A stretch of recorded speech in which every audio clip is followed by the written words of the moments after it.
বাবা মানে হাজার বিকেল আমার ছেলেবেলা। আসসালামু আলাইকুম আঙ্কেল। বাবা সকালে পুতুল পুতুল খেলা। বাবা মানে হাজার বিকেল আমার ছেলেবেলা।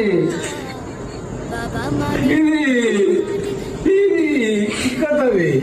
এই সঙ্গে কিভাবে কখন কেমন করে হাই রে আল্লাহ সংকট করেছে সত্যি দেখি দেখি আলাদা সাথে আলাদা তুমি কি লামিয়া এই কি ঘটনা লামিয়া সত্যি রিজায় নিয়ে আসলো। কি কথা রে ভুলে বল কালকার কথা হ্যাঁ আজকে বিকালে আসছে আঙ্কেল হঠাৎ করে। ভালো করেছে আঙ্কেল তো জীবনের সেরা